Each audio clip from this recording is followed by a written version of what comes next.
und die Zeit wenig nützt schon zwar seine Kraft, aber wird auch nichts erreichen. Wer aber nicht viel fragt und geht los und verzagt, für den gibt's kein Fragezeichen und dergleichen, bis er's schafft. Jawohl, meine Herren, so haben wir es gern, denn von heute an gehört uns die Welt.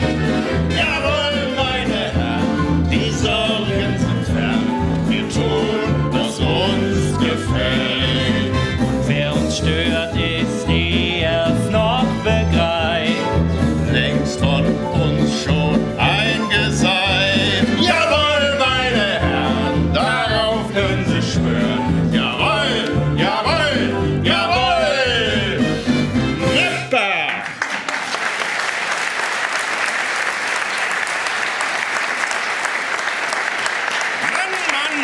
Mann. So viel Blumen auf einem Haufen habe ich seit der Beerdigung von meinem Großvater nicht mehr gesehen. Ja, der Tat meint, die Madame verlangt überall, wo sie logiert, weiße Rosen. Ah, wenn du ein Star bist, kannst du dir das leisten. So, in Frankfurt in Reichshof hat sie mal einen Hoteljungen aus der 5. Etage vom Balkon runtergeschubst. Nee. Er hat aus Versehen rote Rosen gebracht. Nee. Ist wahr. Oh nee. So habe ich das gehört.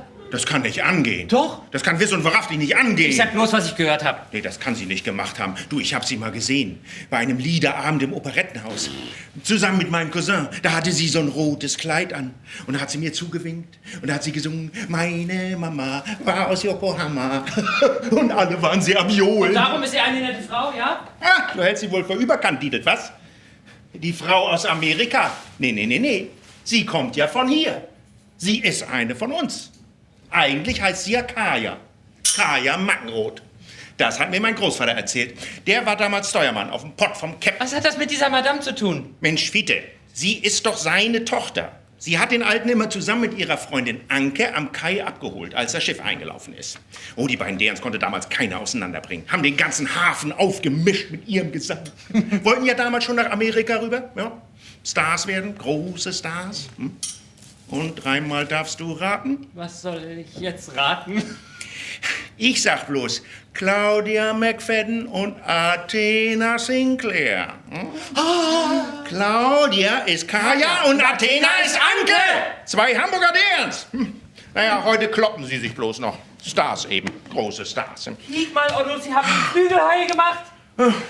Also, wenn ich ehrlich bin, ich habe noch nie einen Star aus der Nähe gesehen. Gut, letzten Winter habe ich mal den Hinterkopf von Hans Albers gesehen, als der hier durch die Loch. Aber das zählt ja nicht wirklich.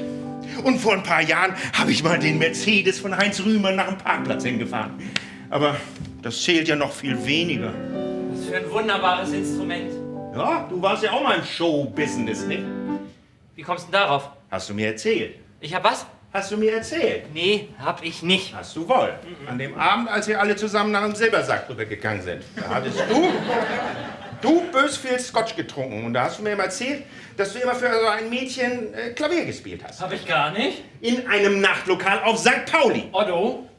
Die deren hatte so einen lustigen Namen. Otto? Muschi. Nee.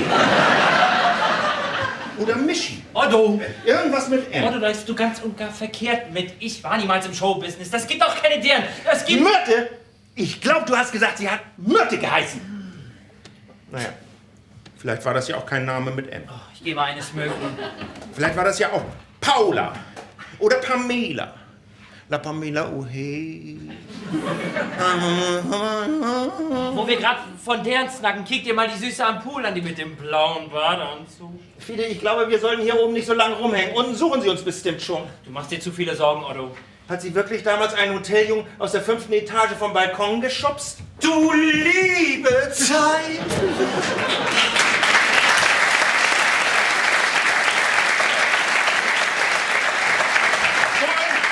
Herr Deckard. All die Rosen. 40.000 Mark, um diese Suite zu renovieren. Und es sieht aus wie auf einer Beerdigung. Aber Sie haben doch gesagt... Ich weiß, was ich gesagt habe. Stellt sie ins Schlafzimmer. In welches? Egal, bringt sie bloß raus hier. Aber schnell, Matto. Frau Senator kann jeden Moment hier sein. Ist Frau McFadden vielleicht auch bei ihr? Nein, sie kommt erst später. Du, Herr Deckard, Was denn, Fiete?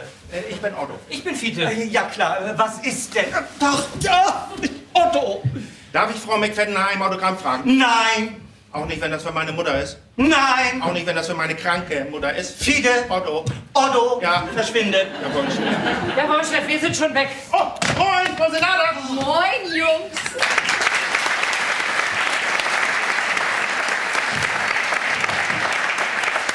So, Herr Dethardt, ist hier alles wieder hergestellt? Gucken Sie sich das an. Ja. Alles wieder auf Schick gebracht. 100%ig. Zur rechten Zeit fertig, wie ich es zugesagt habe. Och, allerbest hier. Besser geht es gar nicht.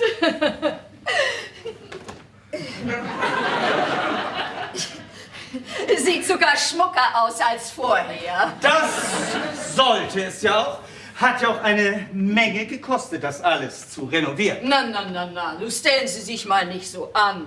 Unsere Turner setzen ihre Muskeln ein für das Ansehen der Stadt. Hamburg, Stadt der Athleten. Die Turner müssen ab und zu mal ein bisschen Dampf ablassen. Das haben sie verdient. Ja, klar. Und dabei hauen Sie mal eben 1 oder 2 Hotelzimmer in Schutt und Asche. Na. Und Sie glauben nicht, dass es anderswo passlicher wäre als in diesem Hotel. Passlicher als hier? Das Grand Hotel 4 Ozeane ist für Hamburg seit fast 50 Jahren das Hotel, in dem die wichtigsten Leute zu Gast sind. Präsidenten und königliche Hoheiten haben schon in dieser Suite logiert. Ja, fein. Wenn das für königliche Hoheiten gut genug ist, dann ist es auch gut genug für unsere Turner. Frau Senator, letztes Wochenende hat einer Ihrer Turner hier in der Wand festgesteckt. Ich habe doch gesagt, Sie müssen ab und zu mal ein bisschen Dampf ablassen. In der Wand, Frau Senator. Der Wand. Ich bin mir sicher, da gibt es einen Grund für. Und er war nackt. Bis auf den Lampenschirm, den er vor seinen Klöten festgebummelt hat. Und er hat gesungen, packt die Badehose an. Was wollen Sie damit sagen? Ich will damit Das sagen... interessiert mich kein Stück. Herr Dethardt, solange die Stadt Hamburg das Deutsche Turnfest ausrichtet und solange mein Mann Vorstandsvorsitzender von diesem Hotel ist, wird das Grand Hotel 4 Ozeane und jeder von den Mitarbeitern, also auch Sie, da alles für geben, dass den Athleten das hier so gut geht, wie es nur irgend geht. Ja, Sie sollen dafür sorgen, dass die Sportler sich erholen. Spendenaktion organisieren oder aber eben Sportler aus der Wand rausziehen. Habe ich mich deutlich genug ausgedrückt, Herr Dethardt? Klar und deutlich. Ich mag Sie wirklich gern. Und das wäre doch ein Jammer, wenn ich dazu gezwungen wäre, mit meinem Mann zu sprechen und Sie sich nach einer anderen Arbeitsstelle umsehen müssten. Ja, das wäre ein Jammer. Ja, dann ist ja alles klar. Jawohl, meine Beste, ich verspreche Ihnen, Ihre Jungs in Turnbüchsen werden es so gut haben, wie es nur geht. Und wir werden alles dafür tun. Fein, allerbest. Aber reden wir doch mal über heute Abend. Läuft alles nach Plan? Jawohl, Frau Senator, Ja. wir sind bereit. Es kann losgehen. Wir haben wirklich an alles gedacht. Was ist mit dem Ballsaal unten? Die Lüster blinkern, das Holz ist poliert. Das Orchester hat den ganzen Tag lang geübt. Das ist ein sehr, sehr wichtiger Abend, Herr Dethardt.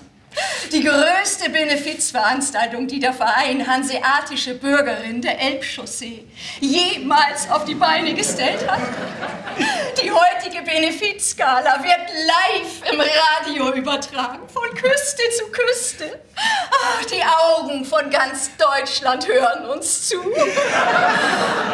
Und ich verspreche Ihnen, das Grand Hotel 4 Ozeane wird funkeln wie ein Diamant. Ja, klar. Das wird es. Ich vertraue Ihnen ganz und gar. Wie sieht es aus mit dem Programm für heute Abend? Was soll damit sein? Sind alle Künstler da? Alle Mann, bis auf uns Stars aus Übersee. Claudia McFadden und Athena Sinclair. Liebe Zeit. Ich will hoffen, Sie kommen nicht zur gleichen Zeit an. Bloß das nicht. Und Claudia McFadden, die soll hier in der Admiralsuite logieren. Jawohl. Ja, und Frau Sinclair? In einer Suite, in einem anderen Stockwerk, auf der anderen Seite des Hotels. Ach, wunderbar. Oh, und für das Konzert? Ist alles bereit. Wir haben an alles gedacht. Ja. Ich habe jeden Auftritt bis auf die Sekunde ganz genau durchgeplant. Frau Sinclair soll 8:20 auf die Bühne. Um 9 Uhr ist sie durch mit ihrem Part. Dann kommt Peter Alexander. Frau McFadden wird nicht vor 9:30 auf der Bühne stehen. Zu dieser Zeit ist Athena Sinclair schon wieder oben in ihrer Suite. Sie werden sich also niemals über den Weg laufen. Ach, wunderbar.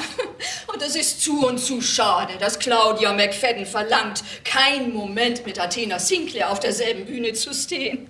Ja, die letzte Benefizveranstaltung, bei der die beiden zusammen aufgetreten sind, hat über 20.000 Mark eingebracht. Die Leute sind gekommen, allein um zu sehen, wie die beiden sich gegenseitig umbringen. Sie werden sich nirgendwo treffen, das sage ich Ihnen zu. Ach, Sie sind ein feiner Kerl. Sie wissen ja, Frau Senator, ich führe hier ein strenges Regiment. Im Grand Hotel 4 Ozeane passiert nichts, was ich nicht abgenickt habe. Darling, Ach, Mist, Sie sind es nur. Fräulein de Waal, was für eine grausame Überraschung. Ich bin hier, um mit Claudia McFadden zu plaudern. Mit wem? Sehr witzig. Ist sie schon hier? Ich weiß wirklich nicht, wovon Sie sprechen, Frau Senator. Ich glaube, Sie hatten noch Nichte. Wie ist der passende Ausdruck? Das Vergnügen. Das wohl nicht gerade. Die Gelegenheit, Fräulein Dörte de Waal kennenzulernen.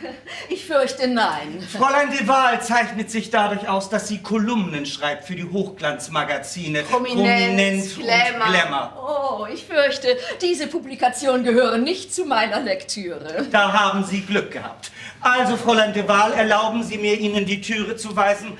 Oder soll ich den Sicherheitsdienst rufen? Mir wurde gesagt, Frau McFadden würde in dieser Suite wohnen. Dann hat man Ihnen etwas Verkehrtes erzählt. Und wenn ich Ihnen nun sage, dass Frau McFadden selbst mich eingeladen hat? Dann würde ich davon ausgehen, dass Sie lügen. Man munkelt, dass sie einen radikalen Angriff auf Athena Sinclair plant. Ach. Sie ist immer noch wütend. Seit der letzten gemeinsamen Benefizveranstaltung. Ich habe keine Ahnung, wovon Sie reden. Ich kenne allerdings die Durchwahl zum Sicherheitsdienst. Ich bin Gast in diesem Hotel. Das würden Sie nicht wagen. Hallo Sicherheitsdienst, hier ist der Tat.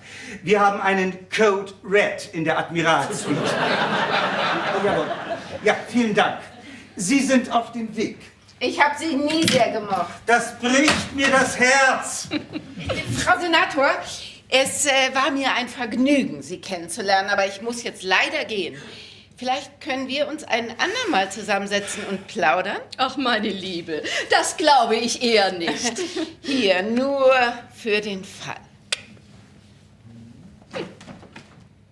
Merkwürdig, diese Person. Glauben Sie mir, Frau Senator, halten Sie sich diese Frau vom Leibe. Sie ist eine Schlange. Und was sie schreibt, das ist Teufelszeug.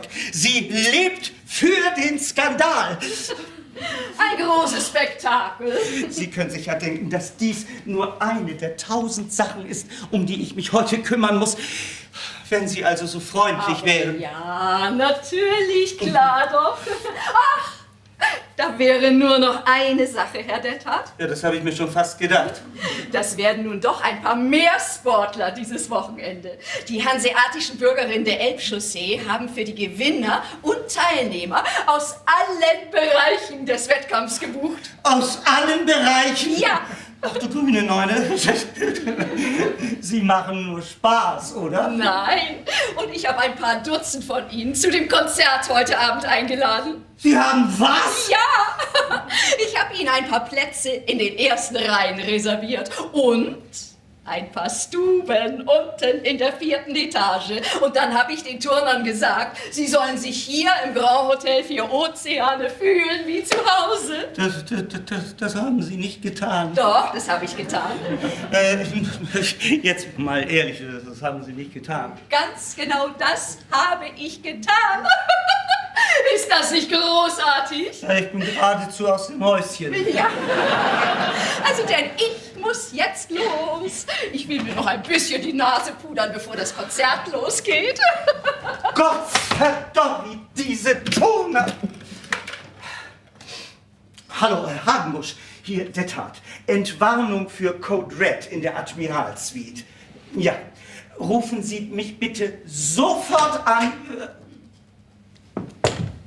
Ah.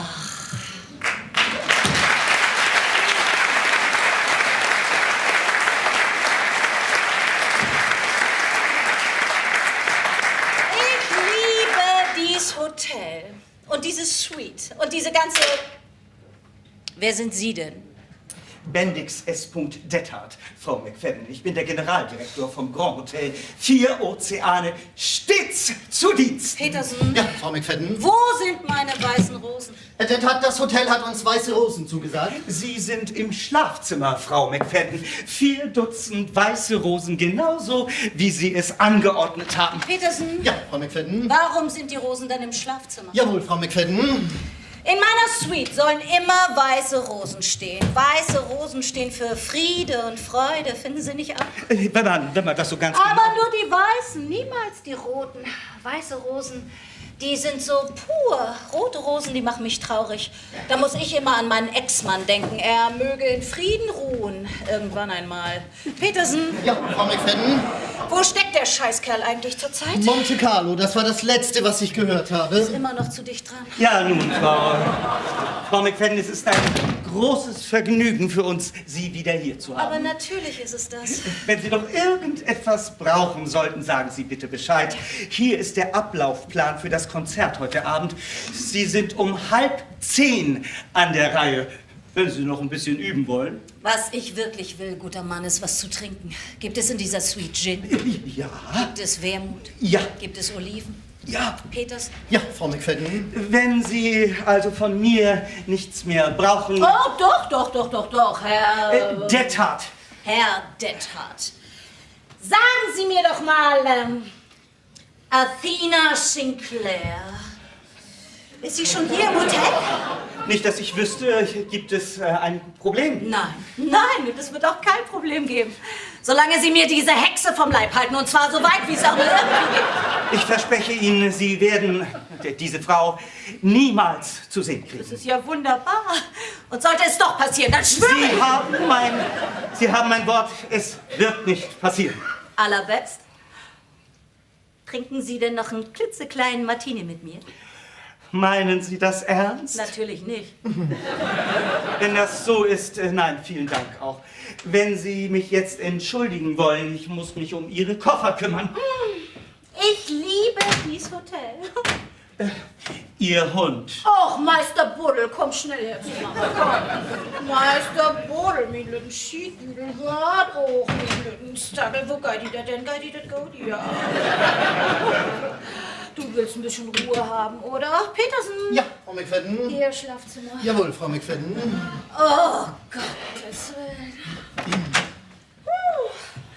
Petersen, Ja, Frau McFadden. dieser Herr, wie auch immer er heißt, hat doch einen Ablaufplan hier gelassen. Wer wird darauf denn zuerst genannt? Sie, Frau McFadden. Wunderbar. Und an welcher Stelle kommt Athena Sinclair? Als Dritte auf der Liste unter Ihnen und Peter Alexander. Sehr schön. Frau McFadden, wollen Sie vielleicht... Was ich will, Petersen, ist eine Olive in meinem Martini. Ja, Frau McFadden. Oh, ich bin fix und fertig mit der Welt. Zugfahren, das strengt mich immer wieder so an. Und dann all diese Reporter und Fotografen unten in der Lobby. Und das Blitzlichtgewitter. Petersen, Ja, Frau McFadden. sagen Sie mir, Petersen, wie sehe ich aus? Sie sehen verteufelt jung aus. Und was noch? Sie sehen verteufelt schlank aus. Und was noch? Sie sehen besser aus als Athena Sinclair an ihrem allerbesten Tag. Petersen, das tut so nett von Ihnen. Kommen Sie ran, Petersen. Frau McFadden. Ja, nun kommen Sie ran. Frau McFadden. Petersen, nun kommen Sie ran hier. Frau McFadden. Und jetzt spielen Sie mir was Schönes und Trauriges vor, ja? Ja, aber Frau McFadden, ich habe heute noch so viel zu tun. Und ganz oben auf der Liste steht, dass Sie mir was Schönes und Trauriges vorspielen. Mal los. Ja, Frau McFadden.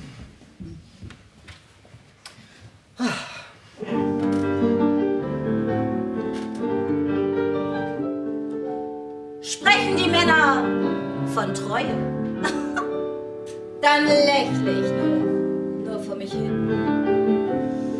Liebe ist ewig das Neue. Treue macht ja gar keinen Sinn.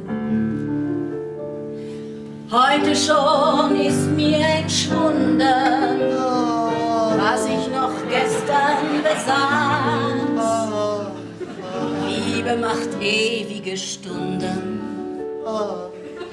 Treue macht gar keinen Spaß. Ich weiß nicht, zu wem ich gehöre. Ich bin doch zu schade für einen allein. Wenn ich heute dir Treue schwöre, wird morgen ein anderer ganz, ganz unglücklich sein. Er soll denn etwas so Schönes nur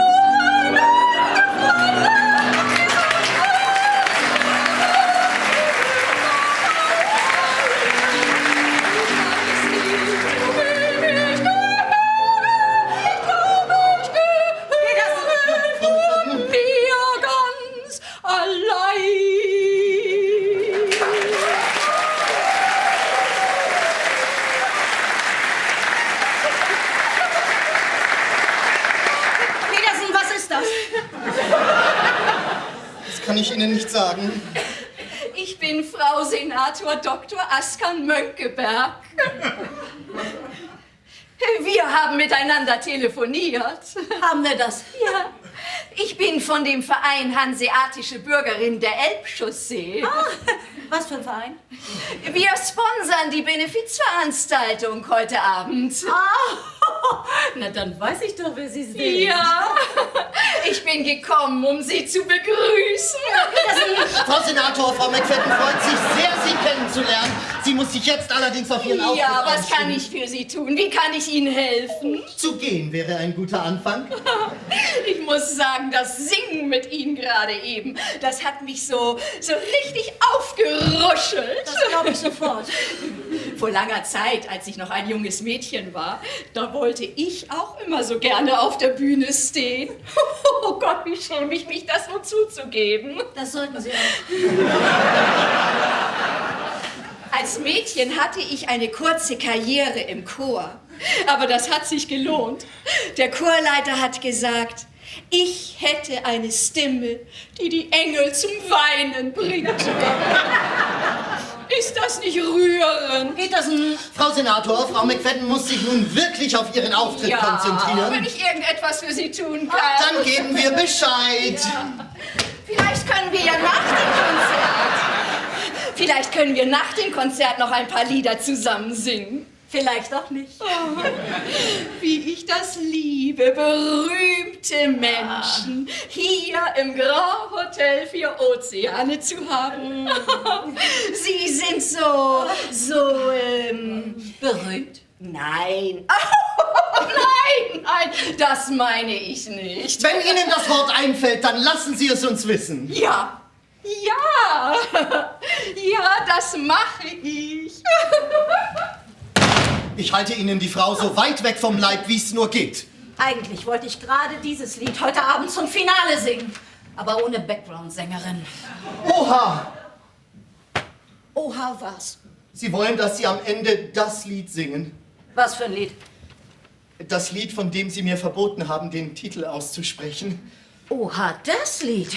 Der Orchesterleiter will gern, dass Sie das am Ende Ihres Parts singen. Das wird nie und nimmer passieren. Ja, Frau McFadden. Petersen, Sie wissen, dass ich das Lied einfach nicht mehr singe? Ja. Sie wissen, dass ich das Lied nicht mehr gesungen habe, seit Sie wissen schon, von wem ich rede? Klar. Mit Ihrer dünnen, piepsigen Stimme, Ja. Ihren ausladend breiten Hüften Frau McFadden. und diesem langen, dürren Giraffenhals. Stört es Sie, wenn ich hier... Sie ist doch das beste Beispiel dafür, dass in Hollywood was nicht stimmt. Von oben bis unten vollgedieselt und das Gesicht vollgekleistert und jede Nacht ein anderer Kerl. Zu viel Sex, zu wenig Talent. Ich sollte nun wirklich die Noten runterbringen zum Ich Orchester. meine, das ist alles Augenwischerei, Petersen. Viel Puhai um gar nichts. Mit mir haben Sie das damals auch versucht. Als ich nach Hollywood kam, Herrgott nochmal, Sie wollten mich in eine Form pressen, aber ich habe Ihnen einen Peter vorgesetzt, nicht wahr, Petersen? Ich habe das Spiel nicht mitgespielt.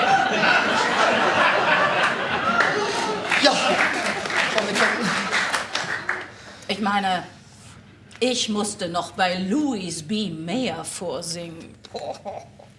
Und der alte Zausel hat zu mir gesagt, ja, sicher, Sie haben großes Talent. Aber erst müssen wir Ihre Nase korrigieren und ordentlich Fett absaugen lassen. Wird erzählt, Sie haben ihm eine aufs Maul gegeben. Direkt zwischen die Augen. Der ist in sich zusammengesackt wie so ein nasser Sohn. Naja, und dann? Dann habe ich ihm gezeigt, dass er verkehrt gelegen hat. Mit den Jahren wurde ich durch mein großes Talent, meine ehrliche, aufrichtige Art und meine flinke rechte Faust zu dem größten Star von allen. Naja, da gibt das ja auch noch. Sagen Sie Ihren Namen und ich schmeiß Sie vom Balkon. Ja, Frau McFadden. So. Ich denke, ich werde es Meister Buddel gleich tun und mich auch noch ein kleines bisschen aufs Ohr legen. Einfach eine klitzekleine Auszeit. Na, und Sie haben ja genug zu tun, Petersen, ja? Ja, Frau McFadden. Petersen! Sorgen Sie dafür, dass der Martini schön kalt bleibt. Ja, Frau McFadden. Petersen, bringen Sie die Noten runter zum Orchesterleiter, ja? Ja, Frau McFadden. Sollte ich einschlafen, wecken Sie mich in genau einer Stunde. Ja, Frau Mc... Da kriege ich nicht genug bezahlt für. Ach, und Petersen! Sagen Sie diesem Orchesterleiter, dass er Athena Sinclair auf gar keinen Fall erlauben darf, das Lied zu singen. Klar.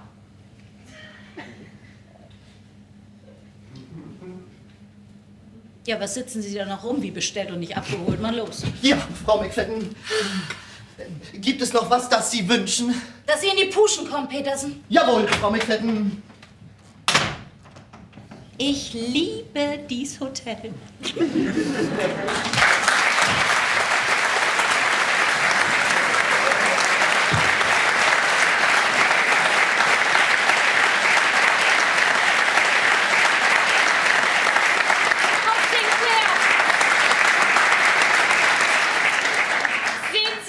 Dass wir hier richtig sind. Oh, hello. Der Mann an der Rezeption war ziemlich durch den Tüdel und der, mit dem ich gestern gesprochen habe, sagte, diese Suite ist nicht mehr frei. Unsinn. Der Mann, mit dem ich gesprochen habe, hat gesagt, es ist alles in Ordnung.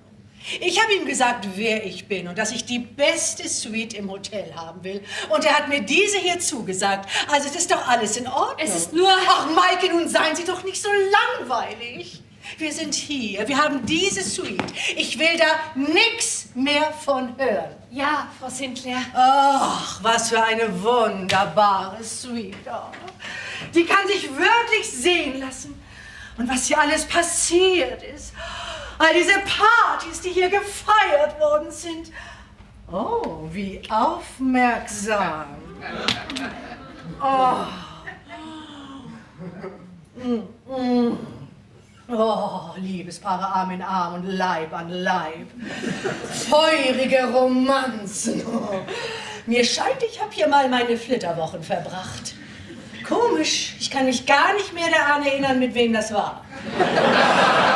Wirklich nicht? Ja, mit der Zeit bekomme ich die alle durcheinander. Was? Ach, die Flitterwochen? Die Männer, mit denen ich verheiratet war. Wie viel hatte ich bis jetzt? Sie machen bloß Spaß, oder? Meine Liebe, ich mache nie Spaß, wenn es um Männer geht. Also wie viel? Wie kann das angehen, dass Sie das nicht mehr wissen? Bei Nummer 4 habe ich den Überblick verloren. Da komme ich immer durcheinander. 6 waren das. 6? 6? Komisch. Ich hätte gedacht, das wären mehr. Zurzeit habe ich aber keinen, oder? Nee. Denn ist ja gut. Und wir wollen auch alles dafür tun, dass das so bleibt. Ich tue, was ich kann. Oh, auf der anderen Seite sind da diese ganzen schnuckeligen Sportler unten in der Lobby.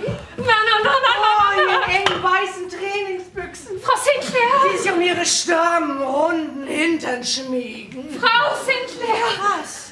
Sie haben mir das zugesagt. Was habe ich Ihnen zugesagt, meine Liebe? Dass Sie ein braves Mädchen sein werden. Aber das bin ich doch, meine Liebe. Ich bin immer ein braves Mädchen. Ab und zu bin ich sowas von brav. Fragen Sie mal bei Errol Flynn nach. Ja, ist schon gut. Oh, was für eine wundervolle Suite. Man kann gar nicht anders, als sich so ein bisschen amorös zu fühlen. Och, dieses Verlangen nach glühenden, heißen Nächten. Oh, wie das in mir brennt. Maike, fühlen Sie das nicht auch? Nee. Warum denn nicht, Kind? Sie müssen lernen, ihr Leben zu leben. Sie müssen rausgehen und die Kuh beim Stert packen. Sie müssen fremde Männer küssen und nachts in Springbrunnen tanzen. Jetzt, solange sie noch jung sind. Ich bin gar nicht mehr so jung. Natürlich sind Sie das. Ach, Sie haben ja keine Ahnung. Auch noch einmal so jung sein. So frisch. So unschuldig. Oh, diese frühen Zeiten bei Paramount, bei MGM, diese Filme, das ging hoch her. Cecil B. DeMille, der mich auf seinem Schoß auf- und abwippen ließ. Ein kurzes rosanes Kleid, meine Haare voller Locken. Klar war ich damals auch schon 32. Was für ein alter, schmieriger Mann er doch war. Was haben Sie denn da? Das ist der Ablaufplan für das Benefizkonzert. Aha, ich habe doch gesagt, wir sind in der richtigen Suite. Was sehe ich da? Die fette Kuh steht hier groß an erster Stelle? Oh, wunderbar. Dann hält sie vielleicht eine Zeit lang ihr freches Mundwerk. Wissen Sie noch, das letzte Benefizkonzert, was ich zusammen mit ihr gemacht habe, wo war das mal noch? San Francisco. Genau! Da stand mein Name groß an erster Stelle. Ich habe gedacht, sie haut das ganze Theater in Schutt und Asche. Sie hat einen ziemlichen Aufstand gemacht. Ja, war das nicht wunderbar? Wer hätte gedacht, dass man in einem Designerabendkleid so fein ringen kann? Das war ein Kampf in den schönsten Kleidern, die ich je gesehen habe. Oh, der arme Gary Cooper. Mit wie vielen Stichen mussten Sie ihn im Krankenhaus nähen? 15? Ich habe ihn gewarnt, er soll sich nicht zwischen sie beide werfen, aber er wollte partout nicht hören. Ich hätte nie gedacht, dass ich einen so großen Mann so leicht von der Bühne schmeißen kann. Und diese entsetzlichen Bilder in der Presse. Ach, ich weiß nicht. Also das Bild, wo ich der alten Krähe an den Haaren ziehe, hat mir gut gefallen. Ich hoffe, wir laufen Frau McFadden dieses Mal nicht über den Weg. Da würde ich mir keine Sorgen machen. Ich bin mir sicher, man wird uns so weit es geht auseinanderhalten. Wieso können Sie eigentlich nicht leiden? Ach, meine Liebe, da gibt es so viele Gründe. Ich werde niemals das allererste Benefizkonzert vergessen, das Sie beide gegeben haben. Sie haben zusammen... Sagen Sie das nicht laut! Ich kann das nicht ertragen, wenn ich nur den Namen von diesem Lied höre. Ein wunderschönes Lied ist das. Kitschkram ist das! Sie beide haben das so schön zusammengesungen. Die Zuhörer konnten sich fast nicht mehr einkriegen. War das so? Merkwürdig. Und danach haben sie nie wieder miteinander gesprochen. Das hört sich ja so an, als wenn das etwas Schlimmes wäre. Ich will ja nur sagen... Ach, nun ist aber gut! Claudia McFadden ist eine neidvolle Person, die man nur hassen kann. Und ich will nie wieder was mit ihr zu tun haben. Und mehr gibt es dazu nicht zu sagen. Ja, Frau Sinclair. Wunderbar. Was sollen eigentlich diese ganzen weißen Rosen hier? Das sieht ja aus wie bei einem Begräbnis. Sie sind sicher vom Hotel? Dann seien Sie so gut und rufen Sie unten an. Sie sollen jemanden hochschicken, der Sie wegbringt. Ich leg mich vor der Show noch etwas hin. Sind Sie sicher, dass Sie dieses Zimmer nehmen wollen? Ja, warum denn nicht? Das Fenster geht nach Osten raus. Sie wissen doch, dass Sie Sonnenschein am Morgen nicht leiden können. Oh, Sie passen wirklich gut auf mich auf. Ich tue, was ich kann. Was brauche ich einen Ehemann, wenn ich Sie habe? Ja, ich das vergesse. Ich will gerne die neuen Lieder mit dem Orchester noch mal durchsingen, bevor die Show heute Abend anfängt. Da kümmere ich mich drum. Sie sind wirklich eine feine Dirn. Ach, wecken Sie mich, wenn irgendetwas Wichtiges passiert.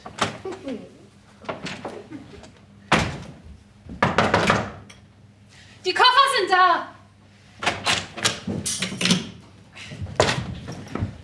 So. Hier sind Ihre Koffer, Frau.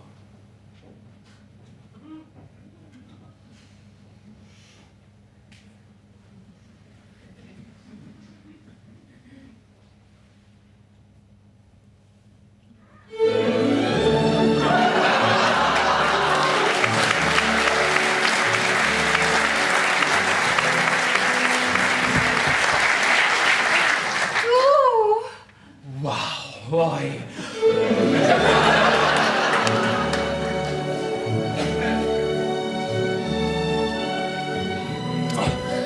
Was machst du hier? Was machst du hier? Ich arbeite hier. Du arbeitest hier. Ja. Was soll das heißen, du arbeitest hier?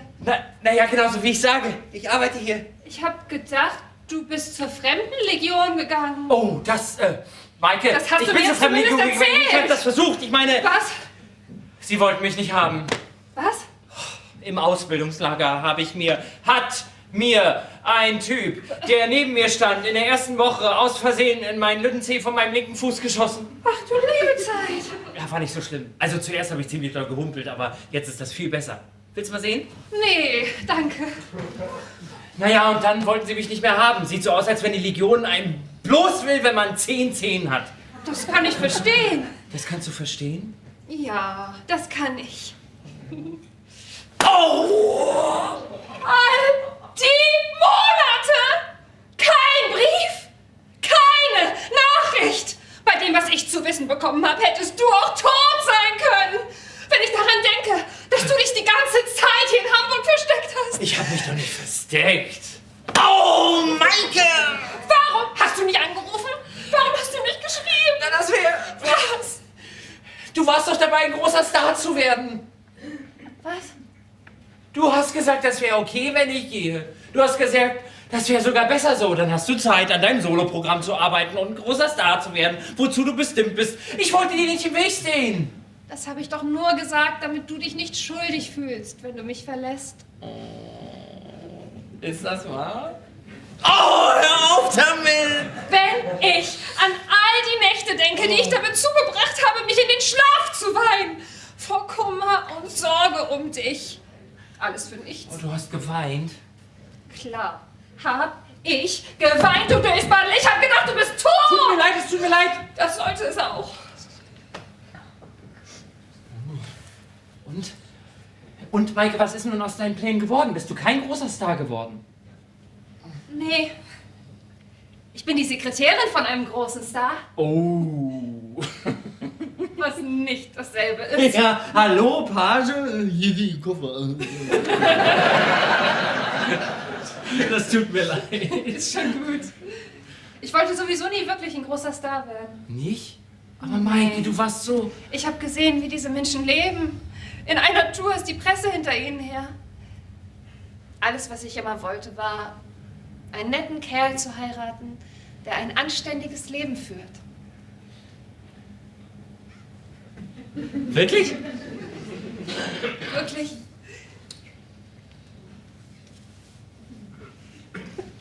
Du siehst gut aus. Bitte, Besser als je zuvor. bitte. Oh nee, nee, fang nicht damit an. Mach das bloß nicht. Des Morgens, wenn die Hähne krähen, da pfleg ich niemals aufzustehen, weil ich da grad nach Haus gekommen bin. Erst abends, wenn ich Sterne will, serviert man mir mein Déjeuner, dann erst hat das Leben einen Sinn. Ich geh so gern spazieren, des Nachts im Mondenschein, da fallen mir die besten Sachen ein. Die Blonden und die Braunen, die schauen so freundlich drein, doch keine bleibt im Mondenschein allein. Drum muss ich mich beeilen, denn höchste Zeit ist jetzt, sonst sind die Mädels alle schon besetzt. Geh so gern spazieren, des Nachts im Mondenschein, da fallen mir die besten Sachen ein.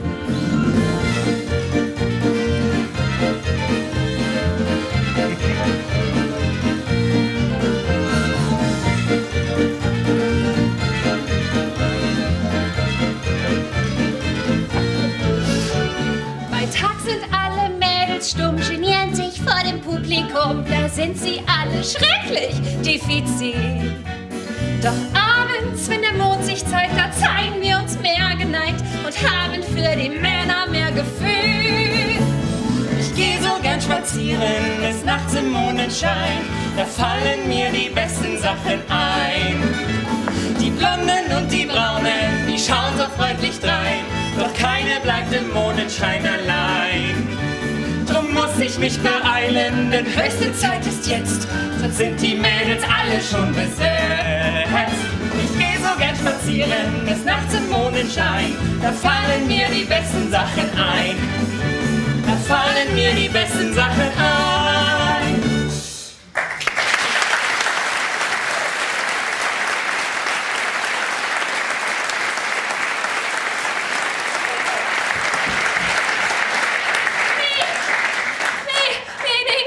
Nee.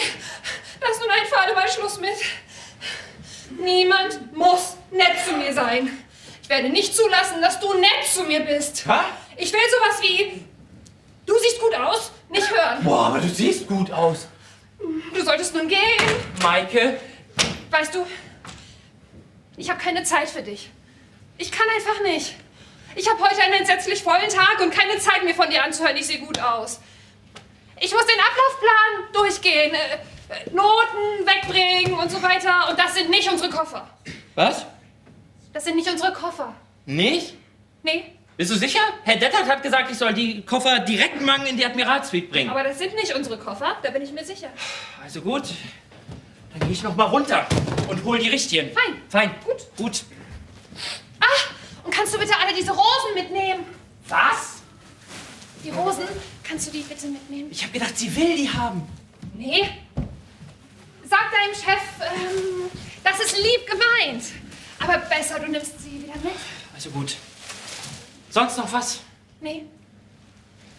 Doch. Ich.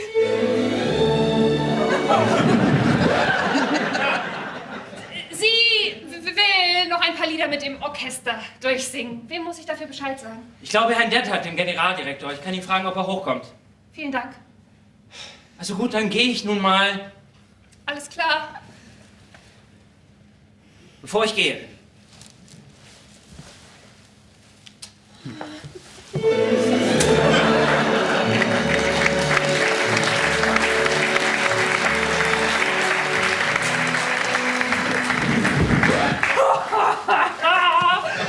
Maledetze! Also dann gehe ich nun mal runter in die Koffer und hol die Lobby hoch. Michael, mein Dian. Wer war das denn? Bloß Fiete. Wer? Der Hoteljunge. Er ist runter in die Koffer und holt unsere Lobby hoch. Bitte, was? Entschuldigung, haben Sie was gesagt? Haben Sie rausgefunden, wem wir Bescheid sagen müssen, dass ich die Lieder noch mal durchsingen will? Mir scheint Herrn Dettard, dem Generaldirektor vom Hotel. Wunderbar. Und wo ist er? Ich habe eben Bescheid gegeben, dass man ihn holen soll. Und er ist immer noch nicht hier? Nee. Soll ich runterlaufen und ihn holen? Sie sind ein Schatz.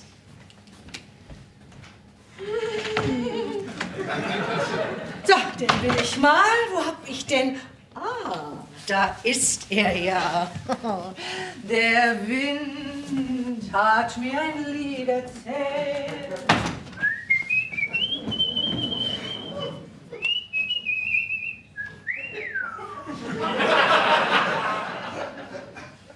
Wo sind meine weißen Rosen, verdammt nochmal? Er weiß, was meinem Herz und glüht. Er weiß, wohin.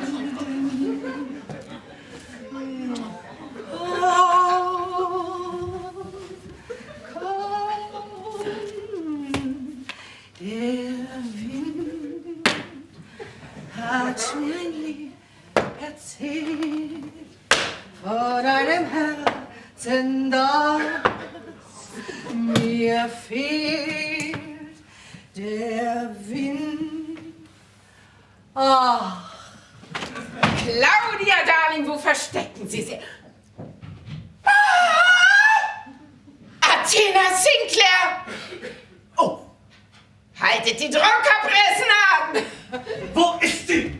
Dettard? Wo ist sie? Schrank! Alles gut gegangen, kein Blut. Glauben Sie mir, Sie sollten auch Angst haben. Jetzt in diesem Moment ist Angst haben nicht verkehrt. Was ist denn mit Ihnen los? Wo ist sie? Wo ist wer? Athena Sinclair, wo ist sie? In Ihrem Schlafzimmer, denke ich. Was regen Sie sich denn so auf?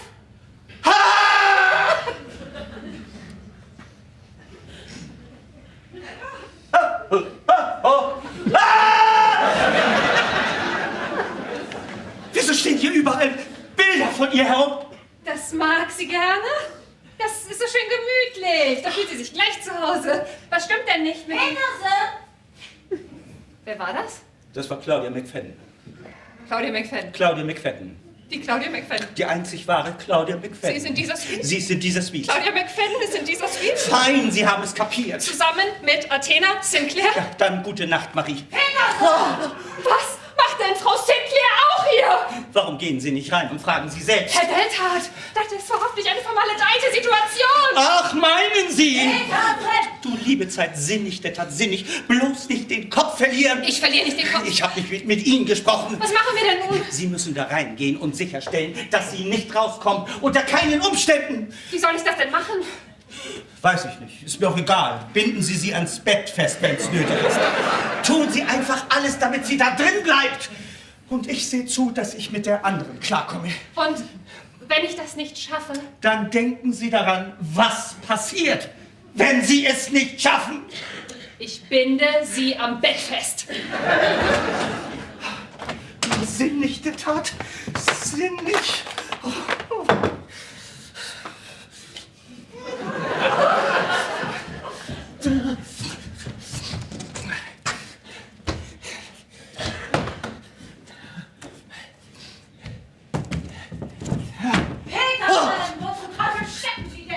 Ich sprühe mir hier noch die Seele aus dem...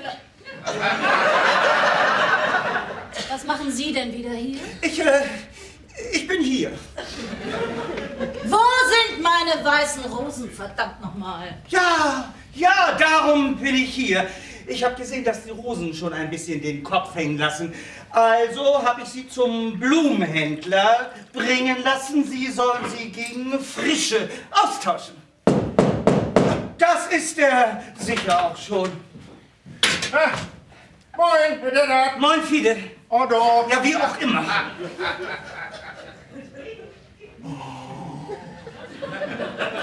Moin, Frau McFadden. Ich bin Ihr größter Fan. Ich habe Sie letztes Jahr gesehen im Operettenhaus, zusammen mit meinem Vetter Lorenz. Da haben Sie gesungen, meine Mama war aus Yokohama. Wie schön für Sie und Ihren Vetter. Frau McFadden, darf ich ein Autogramm haben? Ja. Fiete! Das ist doch für meine Mutter. Sie ist böskrank. Ach, aber natürlich, mein Junge. Wie ist denn... Wie ist denn Ihr Name? Otto. Lieber Otto, gute Besserung für Sie. Ihre Claudia McFadden. Oh, danke. Sie sind wunderbar. Ich weiß. Ja, jetzt, wo wir damit durch sind, könnten Sie vielleicht Frau McFaddens Koffer in Ihr Schlafzimmer bringen. Oh nein, bitte nicht. Das ist wirklich kein Problem. Aber natürlich ist das ein Problem. Das sind überhaupt nicht meine Koffer. Nicht? Nein. Was? Das haben Sie mir unten doch erzählt. Mir ganz egal, was Sie Ihnen unten erzählt haben. Das hier sind nicht meine Koffer. Das tut mir wirklich leid, Frau McFadden. Wir bringen Standtippe Ihre Koffer nach oben. Ist doch so, oder? Jawohl, Chef. Und wenn Sie schon unten sind, bringen Sie auch gleich die neuen Rosen für Frau McFadden mit. Was denn für Rosen? Die Sie austauschen sollten, wo Sie mit zum Blumenhändler hin sollten. Ich habe Ihnen doch den Auftrag gegeben, das zu tun. Sie haben mir keinen Auftrag gegeben, Rosen nach unten zu bringen. Klar habe ich das. Haben Sie nicht, da würde ich mich gerne noch dran erinnern. Fiete, Otto. wie auch immer. Ja? Tu das einfach. Jawohl, Chef. Ach, hier, Herr Hagenbusch von der Rezeption sucht Sie. Da sind ein paar Turner, die aus der 4. Etage in den Pool runterjumpen. Was?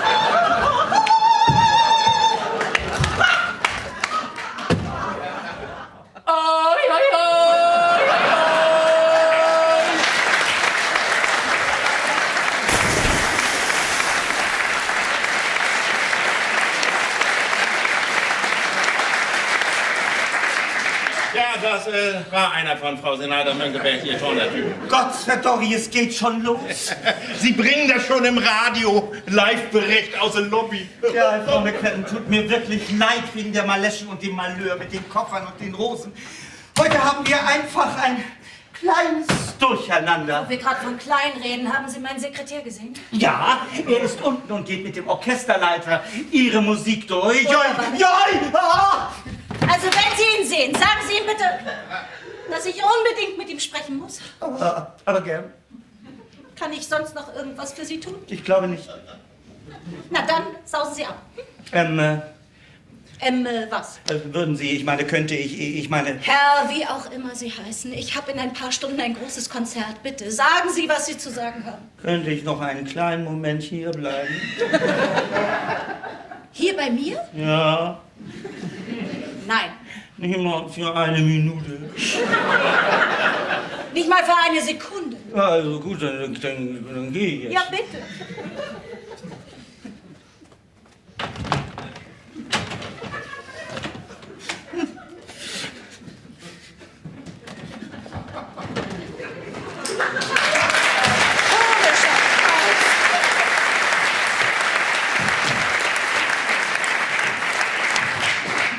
Was geht in dieser Suite vor? Oh, Mist. Maike.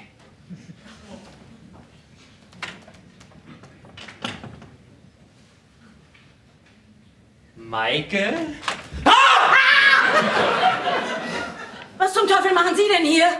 Frau McFadden? Oh, meine Güte, haben Sie mich erschreckt. Ja, das höre ich nicht zum ersten Mal. Tut mir leid, ich will Sie nicht stören. Ich will bloß was abgeben. Sagen Sie mal, sind das etwa... Rote Rosen, ja. Das sehe ich. Junger Mann, kennen Sie den Reichshof in Frankfurt? Oh, nee, die sind nicht für Sie. Wirklich nicht. Ach, die Blumen sind nicht für mich. Natürlich nicht. Aber für wen sind sie denn? Für Ihre Assistenz.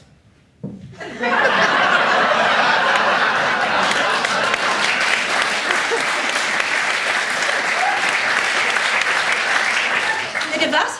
Die sind für Ihre Assistenz. Ja, das habe ich schon verstanden. Ach so, das ist nun ein bisschen scharnierlich. Ja, das können Sie aber laut sagen. Bisschen peinlich. Ja, auch. Auf der anderen Seite müssen Sie mich doch bloß angucken und wissen Bescheid. Also, was soll ich wissen? Dass ich verliebt bin, das muss man mir doch ansehen. Sie sind also verliebt? Ja, über beide Ohren. Und in wen nochmal? Ihre Assistenz schon seit Jahren. Ja, wie Sie sehen, ist meine Assistenz überhaupt nicht hier. Und ich habe großes Verlangen nach einem Martini. Frau McFadden, Ja, was gibt's denn noch? wenn das nicht zu viele Umstände für Sie sind, können Sie dafür sorgen, dass Ihre Assistenz die hier bekommt? Habe ich denn eine andere Wahl? Als Zeichen meiner Gefühle. Ja, geben Sie her das Kraut. Sonst noch was? Für einen großen Star sind Sie wirklich nett. Dankeschön. Herr Hagenbusch von der Rezeption hat gesagt, Sie wären... Ja, Ich gehe mal lieber. das ist eine gute Idee. Sagen Sie meine Assistenz, das... Ja? Ah, nix. Sausen Sie ab. Die Welt ändert sich viel zu schnell. Eigentlich ganz schön. Frau McFadden, ich habe gerade mit dem Orchesterleiter gesprochen. Soweit, oh fein, Sie sind wach. Wo sind denn die ganzen weißen Rosen hingekommen? Das ist eine gute Frage. Ja, und wo kommen die roten Rosen her? Das ist eine noch bessere Frage.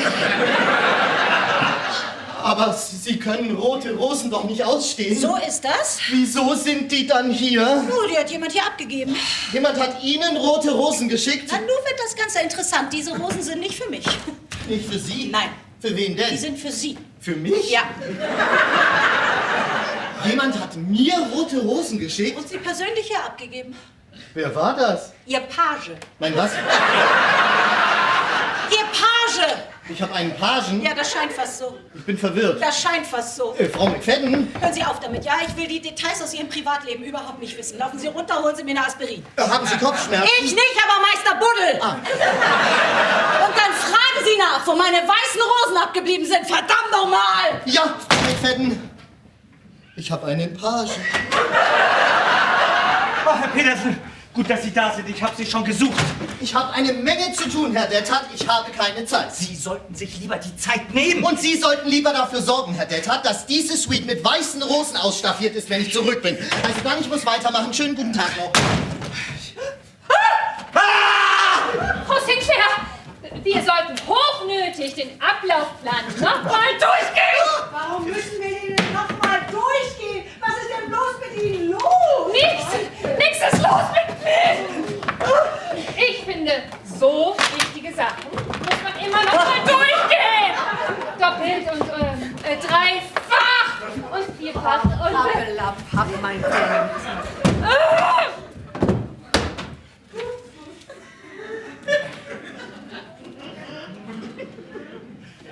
Was für ein schönes Bild.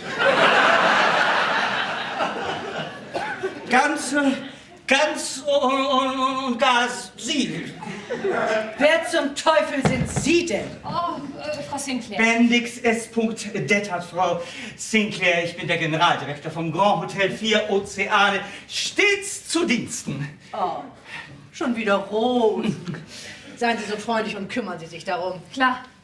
Ach, Herr Detmold, Dethardt.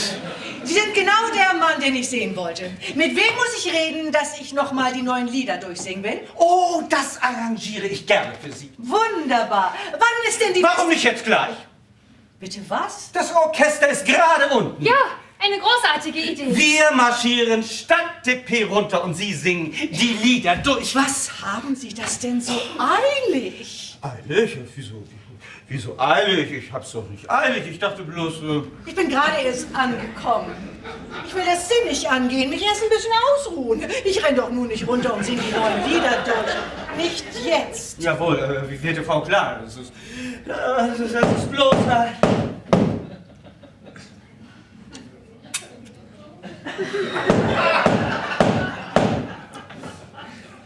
Hat vielleicht irgendeiner vor, die Tür aufzumachen? Ja! Natürlich! So, Herr Dethardt, hier sind die Rosen. So gut wie neu. Aber ich muss sagen, die Frau vom Blumenladen ist nicht gut auf Sie zu sprechen. Wieso sind die jetzt wieder hier? Wieso sind die jetzt wieder hier? Was? Du hast mich schon verstanden, mein Junge. Wieso sind diese verteufelten Blumen wieder hier? Ja, aber Sie haben doch eben gesagt, ich soll... Diese Rosen ein für alle Mal wegschaffen. Und das habe ich auch so gemeint. Wir wollen Frau Sinclair nicht länger damit auf den Wecker gehen. Sie sind Athena Sinclair? Ja, das bin ich wohl. Ich bin Ihr größter Fan. Ich habe alle Ihre Filme gesehen. Oh, wie reizend. Darf ich Sie um ein Autogramm bitten? Das ist doch für meine Mutter. Sie ist böskrank. Sie heißt Otto. Schreibt man Otto mit einem oder mit zwei D? Mit zwei. So, bitteschön. Danke, Sie sind wunderbar. Ich weiß. Was machen Sie eigentlich hier? Oh, mein Lieber. Ich habe doch heute Abend einen Auftritt bei der Benefizveranstaltung. Ja, das weiß ich. Aber ich meine, was machen Sie hier in Frau... Danke, Fiete, dann haben wir ja alles besprochen. Legen Sie sich doch einen Augenblick in Ihrem Schlafzimmer hin und ich sehe zu, dass ich diese verkackten Blumen für Sie wegschaffe. Kommen Sie, Maike, mein Dirn. Ich glaube, ich sollte Sie lieber nicht mit diesem Kerl in einem Raum lassen. Sinnig, Tat, sinnig, bloß nicht den Kopf verlieren. Schrank. Guten Tag.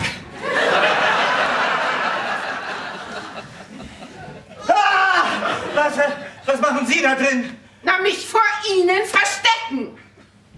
Also gut, wo ist sie? Und lügen Sie mich nicht an. Ich weiß, dass sie hier drin ist. Fräulein de Waal, bitte. Und warum hat sie überall Bilder von Athena Sinclair herumstehen? Zielübungen? Das kann doch alles nicht angehen. Ist sie da drin? Claudia? Nein, warten Sie, ich schwöre bei meinem Leben, sie ist nicht da drin. Was geht denn hier vor? Was, wieso? Na, sehen Sie sich nur an, Sie schwitzen ja. Ach ja? Und wieso sind Sie so hektisch? Hektisch, wer ist denn hektisch? In dieser Suite gibt es eine Story, das rieche ich förmlich. Das ist keine Story, die Sie riechen, das bin ich. Hier ist eine spezielle Energie, eine Ahnung von Unheil, irgendetwas Grauenhaftes, etwas Desaströses, fantastisch. Du liebe Zeit! Was hat sie jetzt angestellt?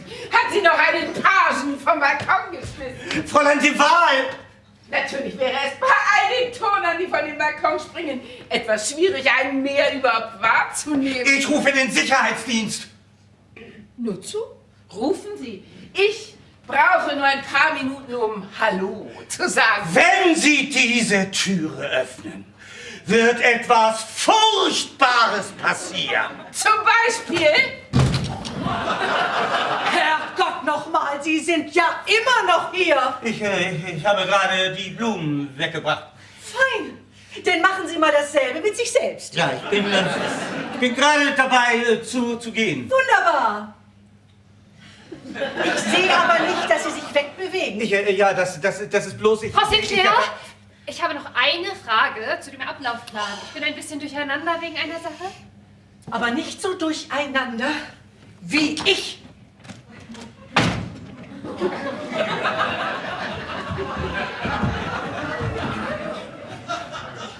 Schrank!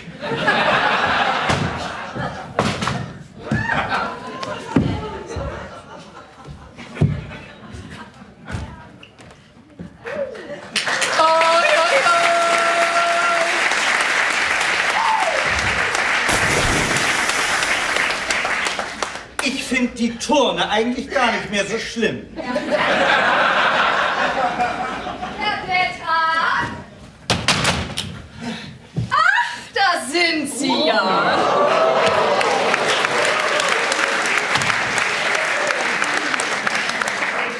Unten haben Sie gesagt, dass Sie vielleicht schon hier oben sind. Haben Sie das? Ja. Frau Senator, wie kann ich Ihnen helfen? Unten suchen schon alle nach Ihnen. Das sieht so aus, als ob Herr Hagenbusch von der Rezeption ein bisschen, naja, wie soll ich das sagen, ein bisschen aufgewühlt ist.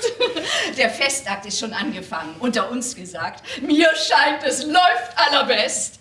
Ach ja. Ja, meine Turner geben dem Abend ein ganz besonderes Flair. Ja, das habe ich schon gehört. Ja. Ich wollte mal sehen, wie es Frau McFadden geht. Allerbest, mir scheint viel besser als mir selbst. Wir haben vorhin dieses wunderbare Lied zusammen gesungen. Sie haben was? Ja, und jetzt wollte ich Sie fragen, ob wir vielleicht noch eins zusammen singen können. Kann ich ihr vielleicht schnell mal guten Tag sagen? Frau McFadden? Ja. Auf gar keinen Fall. Wirklich nicht. Wirklich nicht. Naja, also gut. Ich werde Sie dann ja sicher auch gleich unten sehen. Wo ist Frau Sinclair schon angekommen? Oh ja. Haben Sie sie gesehen? Ja, und sie hat mich gesehen. Also dann, Frau Senator, ich bin mir sicher, Sie werden unten gebraucht. Und ich habe hier eine Menge zu tun. Was? Hier in dieser Suite? Wenn Sie wüssten, was hier los ist. Oh, Herr Petersen, na gut, dass Sie wieder da sind. Darf ich Ihnen Frau Senator Dr. Askan Mönckeberg vorstellen? Wir haben uns bereits kennengelernt. Guten Tag, Frau Senator. Guten Tag, Herr Petersen. Frau Senator wollte gerade gehen. Ist doch so, oder? Wenn Sie noch etwas brauchen sollen, lassen Sie mich jetzt bitte. Herr Petersen, wir haben ein Problem. Ich habe genug eigene Probleme, Herr Dethardt. Ich habe keine Zeit für Ihre Maleschen. Dann müssen Sie sich die Zeit dafür nehmen. Zeit für Sie, das glaube ich nicht. Können Sie sich vorstellen, wie das ist, diesen lückenverteufelten Hund dazu zu bringen, eine Aspirin runterzuschlucken? Warum sind hier immer noch keine weißen Rosen? Fein, Sie haben es bemerkt. Herr Dethardt, wenn das lustig sein soll, merken Sie sich eins, ich habe keinen Sinn für Humor. Dann wäre das doch jetzt der beste Moment, sich Humor zuzulegen. Das ist Athena Sinclair. Ja, das ist sie. Und das auch. Und das auch. Warum stehen hier überall Bilder von Athena Sinclair rum? Das ist genau das Problem, von dem ich erzählt habe. Herr Dethardt, Sie haben mir noch nicht auf meine Frage geantwortet. Was haben Sie noch mal gefragt? Warum stehen hier überall Bilder von Athena Sinclair rum? Ah, weil sie hier ist. Hier? Ja. Was heißt hier? Hier. Hier im Hotel? Hier in dieser Suite. Hier in dieser Suite? Ganz genau. Sie ist in dieser Suite? Gerade jetzt, wo wir uns hier unterhalten. Und wo ist Frau McFadden? Sie ist auch hier. Verstehe ich nicht. Dann werde ich Ihnen das mal erklären. Das ist ganz einfach. Claudia McFadden ist hinter dieser Tür und Athena Sinclair ist hinter dieser Tür. Und was ist hinter Tür Nummer 3? Die Presse? Ja!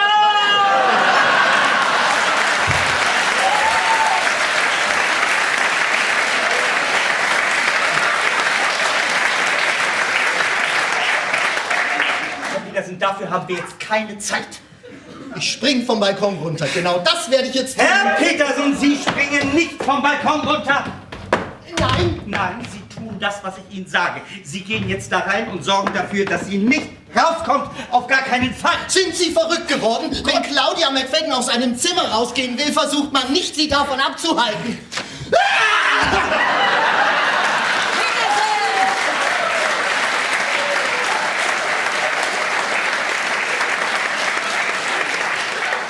Was zum Teufel treiben Sie da? Ich Was? Ich habe eine Maus gesehen. Im Grand Hotel 4 Ozeane gibt es keine Mäuse.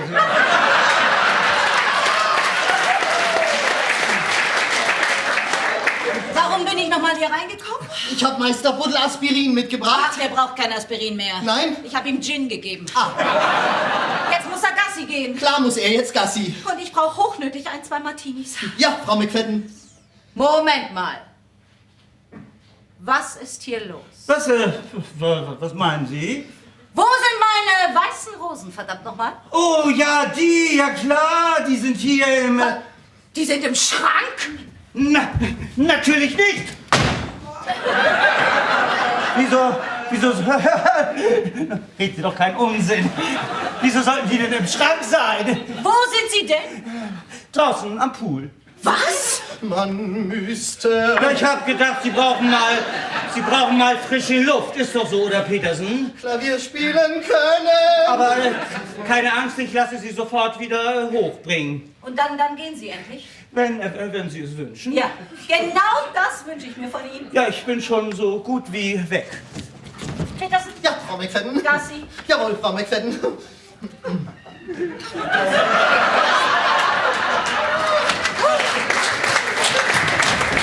Ich kann das nicht durchziehen, das macht mein Herz nicht mit. Bevor Sie Ihren Anfall bekommen, helfen Sie mir mit diesen verflixten Rosen. Also, wir machen jetzt das, was ich sage. Herr Dethardt, Was ist denn? wieso ist da eine Frau im Schrank, die nicht mehr bei Sinnen ist? Ach, Herr Petersen, wir haben keine Zeit für solche Fragen. Wo bin ich? Ach, du grüne Neune. Was ist das? Geht dieser Tag denn nie zu Ende? Wie zum Teufel bin ich in diesem Schrank gelandet? Fräulein de Waal, wie schön, Sie zu sehen. Mir brummt der Schädel. Was haben Sie gemacht? Mir eine Flasche übergezogen? Reden Sie keinen Unsinn. Was machen Sie da? Ich suche nach einer Flasche. Wenn Sie das tun, unterhalte ich mich ein bisschen mit Claudia McFadden. Sie ist nicht hier. Ja, das sagten Sie bereits. Fräulein de Waal, ich schwöre Ihnen, Claudia McFadden ist nicht in dieser Suite. Petersen! Aha! Sie können nicht in dieses Zimmer gehen. Och, wer sollte mich aufhalten? Petersen, wo zum Teufel stecken Sie denn?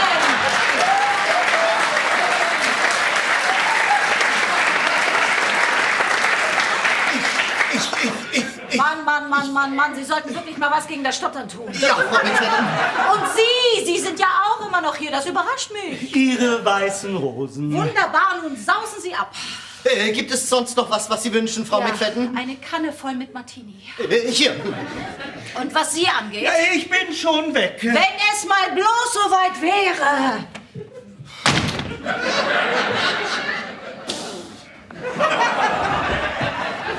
Schrank!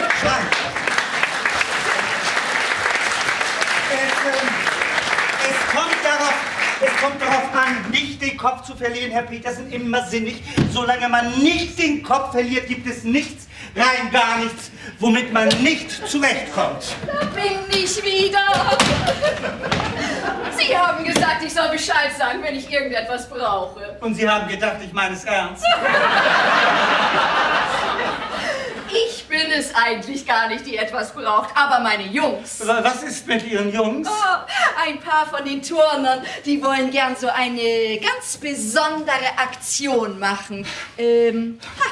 Was haben Sie noch mal dazu gesagt? Frau Senator. Psst, geben Sie mir ein paar Sekunden, ja? Das fällt mir gleich wieder ein. Dafür haben wir jetzt wirklich keine Zeit. Fackelpyramide. Bitte was? Ja, Sie wollen eine Pyramide aus Menschen bauen und der ganz oben steht, der soll mit Fackeln jonglieren. Ja, das haben Sie gesagt. Sie wollen das gerne in der Lobby üben. Bitte was? Das hört sich doch aufregend an, oder? Also ich habe die Jungs auf jeden Fall erstmal zur Lobbybar zurückgeschickt, bevor ich hier hochgekommen bin, um mit ihnen zu sprechen. Wie schön. Ja. Wie bitte? Herr Petersen, ich habe Sie gar nicht gesehen. Wie geht es Ihnen? Könnte nicht schlechter sein. Und wie geht es Ihnen? Ja, ganz wunderbar. Vielen Frau Dank. Senator, wieso gehen Sie nicht runter in die Lobby und sagen den Jungs, dass sie doch bitte so nett sein sollen, mit der Aktion zu warten, bis ich unten bin? Ja, wenn Sie meinen. Ja, das meine ich. Wenn Sie mich denn also entschuldigen würden. Was zum Teufel ist passiert? Ach du liebe Zeit. Wieso lande ich immer wieder in diesem Sack?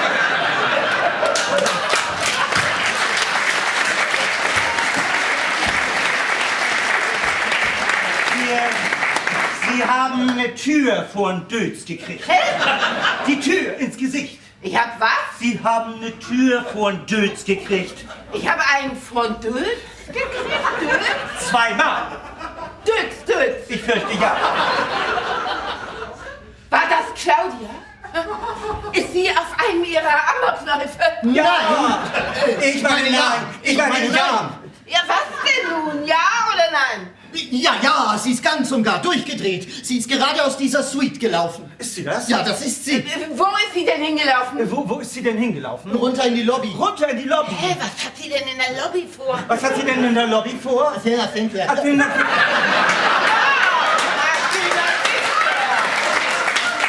Ja, Frau Sinclair hat eine Menge skandalöse Sachen über Sie gesagt. Was hat sie gesagt? Ja, das kann ich Ihnen nun wirklich nicht sagen. Aber es scheint so, als hätte Frau Sinclair einen im Tee. Aha, sie hatte einen Tee. Deshalb ist Frau McFadden auch gleich hinunter zum Pool, um die Sache ein für alle Mal zu klären. Wahrscheinlich sitzen die beiden Damen just in diesem Moment zusammen unten am Pool und besprechen die Situation. Und so wie ich Frau McFadden kenne, hat sie... Das war gut.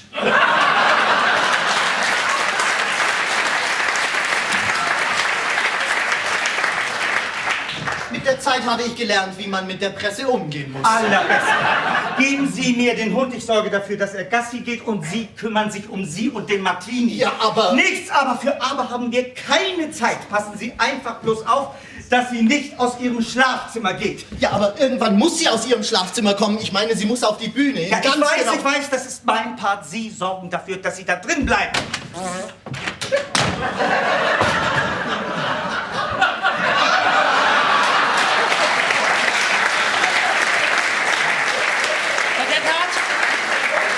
Wir haben einen Haufen Koffer, die in diese Suite sollen, Mann. Wir wissen nicht, was wir damit machen sollen. Jeder sagt immer, wir sollen sie wieder runterbringen.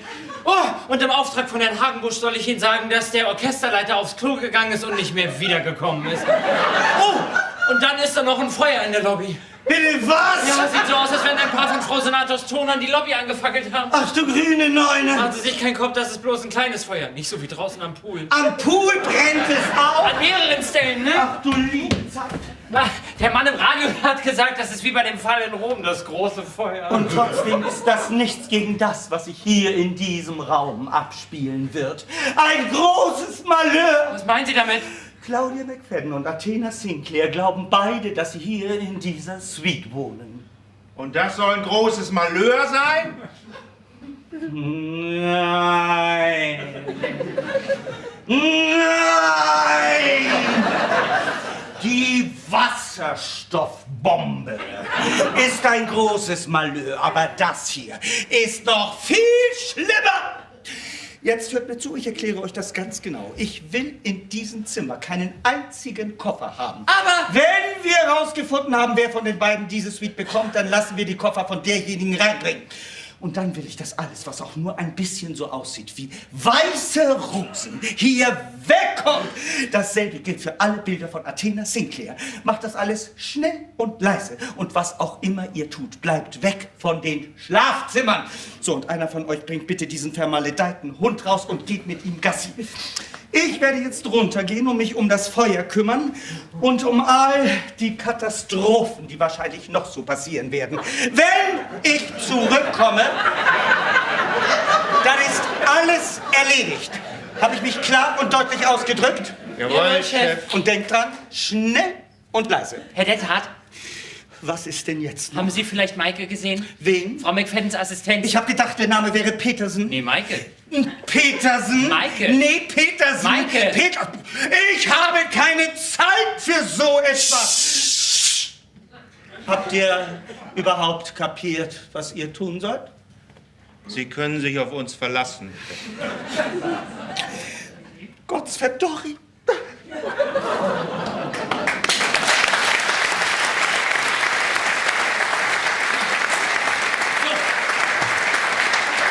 Zu, aber du kümmerst dich um den Hund und um die Koffer und ich um die Bilder und die Rosen. Bin gleich wieder da.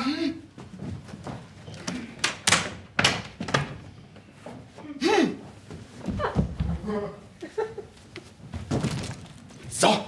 Mein was geht los mit ihm? Man könnte ja glauben, Claudia weg. So.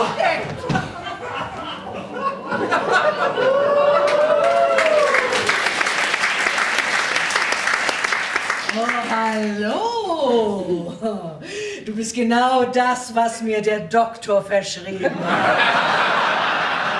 Und sogar in Uniform. Moin. Ich hab nur... Die Bilder angesehen, wie mir scheint. Ja, ich hab sie... Bewundert. Ja, kann man so sagen, ja. Also, wenn dir diese Bilder schon gefallen, dann habe ich noch ganz andere Bilder. Die werden dir sicher richtig gut gefallen. Ach du liebe Zeit. Maike, gucken Sie mal, was ich gefunden habe. Dieter, was machst du hier? Was, Sie kennt diesen Kerl? Ja, das ist der Hoteljunge, der die Koffer hochgebracht hat. Oh, warte mal, ich hab gedacht, du arbeitest für... Was?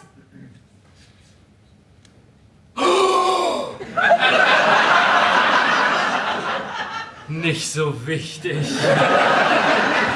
Das ist mir eine große Freude, Sie kennenzulernen. Ach, vielleicht können wir uns ja mal etwas näher kennenlernen. Frau Sinclair, sollten wir nicht runtergehen und die Lieder durchsingen, bevor das zu spät ist? Ach, die Lieder. Ja, das sollten wir wohl machen. Herr Jemine, diese vermaledeiten Rosen sind ja schon wieder da. Darum bin ich ja hier, ich bring sie raus. Ja, das scheint ja nicht zu klappen, das haben wir ja schon mal versucht. Ach du liebe Zeit, so spät schon. Ja, den wollen wir mal. Und wenn ich zurückkomme, werden in diesem Zimmer keine weißen Rosen mehr sein. Alles klar? Jawohl, gnädige Frau. Und wenn du die anderen Bilder sehen willst, dann weißt du ja, wo du mich findest. Jawohl, gnädige Frau. Wunderbar. Oh, warten Sie mal. Ich habe die Liste mit den Liedern und den Ablaufplan vergessen. Gehen Sie doch einfach schon mal vor. Ich komme gleich hinterher. Wir treffen uns beim Fahrstuhl. Dauert auch nur 2 Sekunden. Was soll denn das denn? Ich hab gedacht, du arbeitest für Claudia McFadden. Was, wieso? Na, vorhin, als ich mit deinen Blumen hochgekommen bin. Du hast Da mir Blumen gebracht. Ja, rote Rosen. Die sind von dir. Ja, Für mich. na klar. sind wunderschön. Du hast die doch immer so gerne. Vor jedem Auftritt hast du mir damals eine überreicht. Und du hast die Rose ins Haar gesteckt. Ja, das hab ich. Und du hast ausgesehen wie ein Engel. Oh, Fiete. Du siehst immer noch so aus. Fiete.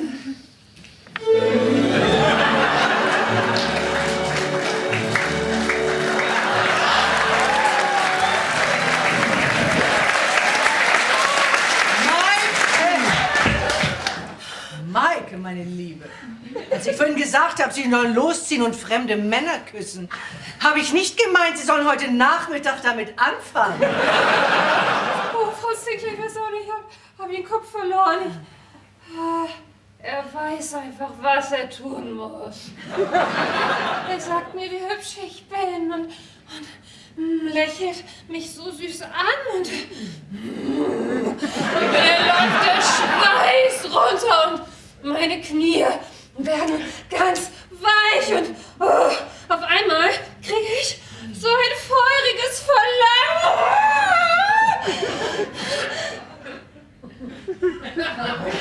Nicht aufhören, meine Liebe, erzählen Sie weiter.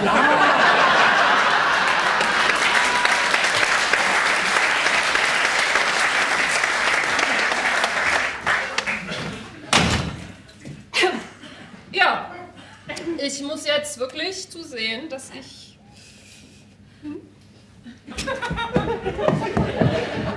Und was Sie angeht, junger Mann, Ja, okay. wenn hier in dieser Suite nochmal geküsst wird, dann muss ich da hochnötig mit bei sein.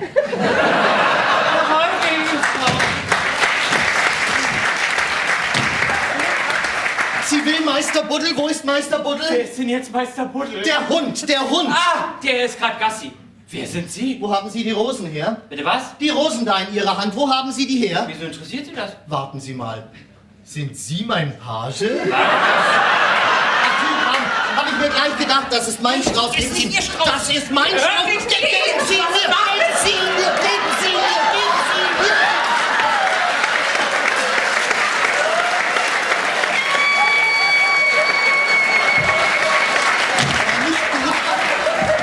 Moment, Freddy, das war nicht was. So, die Kocher sind wieder unten bei der Rezeption. Der Hund hat den Fahrstuhl gepiescht. Aber du solltest mal sehen, was da unten los ist. Überall Feuer, die Sportler tun. Und ein Reporter ist von oben runter in den Pool gefallen. Und was war hier oben so los? Frag lieber nicht. Ich bring die weißen Rosen runter.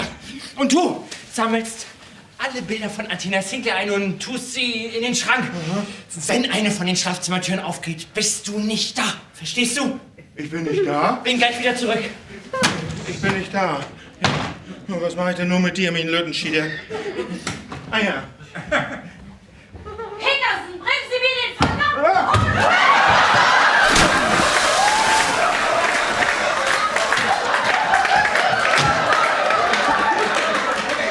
Wer sind Sie? Ich bin nicht da. Bitte was? Ich bin nicht da. Ja, aber ich kann Sie doch sehen. Ich bin trotzdem nicht da. Aha. Haben Sie Meister Buddel gesehen? Wen? Meister Buddel? Ich weiß gar nicht, warum Sie sich so aufregen. Das war doch nur ein kleines Feuer. Das Problem ist nicht bloß das kleine Feuer in der Lobby, Frau Senator. Mein Problem ist das Feuer am Pool. Und all die besoffenen Turner, die von den Balkonen stehen. Mein Problem ist Herr Hagenbusch, der gekündigt hat, und der Orchesterleiter, den wir nicht finden können.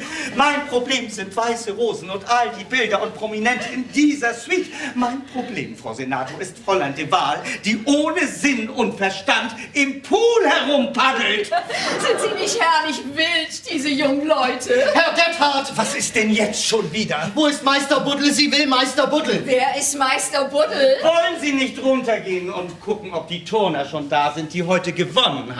Oh, das ist eine gute Idee. Das mache ich. Aber nehmen Sie sich in Acht vor dem Feuer und vor Turnern, die von oben runterfallen. Das mache ich immer. Wo ist er? Wer? Meister Buddel. Ja, ich hab ihn nicht. Sie haben ihn nicht, aber ich habe Ihnen den Hund doch vorhin gegeben. Ich hatte ihn nur einen kleinen Moment, bevor ich ihn weitergegeben Frau Sinclair ist habe. auf dem Weg nach oben. Sie konnte den Orchesterleiter nicht finden. Ja klar, niemand kann ihn finden. Sie hat mich in der Lobby aufgehalten. Mann, da unten ist tüchtig was im Gang. Aber was da genau los ist, weiß ich nicht. Jetzt sag mir bitte nicht, dass wir noch ein Feuer mehr haben. Nee, ich glaub nicht. Was ist mit Meister Buttel? Otto! Fiete! Ja, Fiete, Otto, was weiß ich denn? Was hast du mit Meister Buttel gemacht? Jetzt sag schon! Sie meinen den Hund? Ja! Den habe ich Otto gegeben. Ich bin nicht da.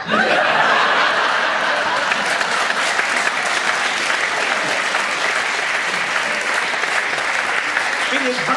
Ich bin nicht da. Fiete! Otto. Ja, wer auch immer. Ja, Chef. Wo ist Meister Buttel? Das will ich Ihnen lieber nicht sagen. Warum nicht? Wenn ich Ihnen das erzähle, dann sind Sie bestimmt sehr verärgert wegen mir. Dummy noch mal so, was haben Sie mit Meister Buttel gemacht? Ich habe ihn, also aus Versehen, ja, vom Balkon runtergeschmissen.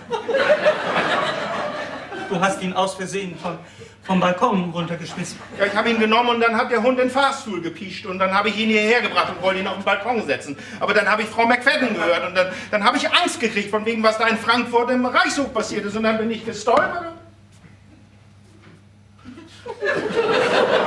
Ich bin nicht da.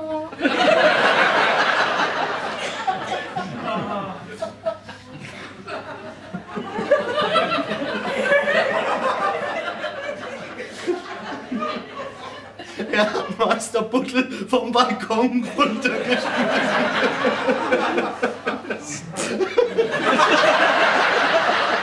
Könnt ihr euch das vorstellen? Er hat Meister Buttel vom Balkon runtergeschmissen. Ist das nicht lustig? Das ist doch der Brüller, oder? Code Red! Du wisst ja, was da lustig ist. Sie wird mich umbringen, sie wird uns alle umbringen, denn ihr Page hat Meister Buttel vom Balkon runtergeschmissen. Eigenartig. Immer wenn ich in diese Suite komme, sind hier noch mehr Menschen. Oh, Frau Sinclair, wie schön. Jetzt bin ich aber ganz und gar überrascht. Dass ich in meiner Suite bin? Natürlich nicht. Was ich meine ist, was haben Sie denn da auf dem Arm? Oh, ist er nicht niedlich? Oh, irgend so ein Klapskalli hat ihn vom Balkon in Sie hat ihn gerade rausgefischt und in die Lobby gebracht, als ich aus dem Ballsaal kam. Und ich habe mich Stante-P entschlossen, ihn zu behalten. Der zittert ja immer noch. Ach, Maike, bringen Sie ihn doch ins Schlafzimmer. Oh, jo. Ach, und dann wickeln Sie ihn doch in eine von diesen wunderbar weichen Wolldecken ein. Klar. Ich konnte Ihren Orchesterleiter nicht finden. Ja, dann gehen wir doch am besten gleich wieder runter und suchen ihn. Nein, das tue ich lieber nicht. Ich habe Angst, dass ich dann Claudia McFadden in die Arme laufe. Und das ist das Letzte, was ich wirklich will. Ich warte lieber, bis ich an der Reihe bin mit meinem Auftritt. Dann kann ich sicher sein, dass sie nicht unten ist. Wenn ich diese alte Krähe nie nicht wiedersehe, ist das auch noch zu früh.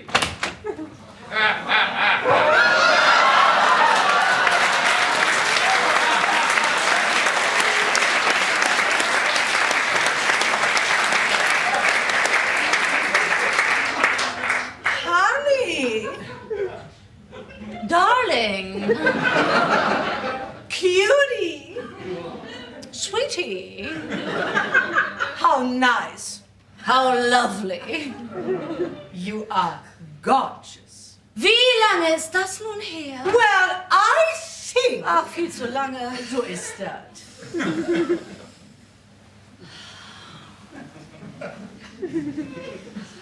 Schönes Kleid.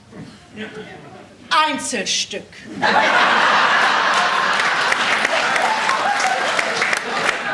Was zum Teufel machst du denn hier? Oh, Mama, meine Süße. Ich habe doch heute Abend einen Auftritt. Oh, was du nicht sagst. Ja, bei der Benefizveranstaltung. Wirklich? Ja, hast du denn den Programmzettel nicht gelesen?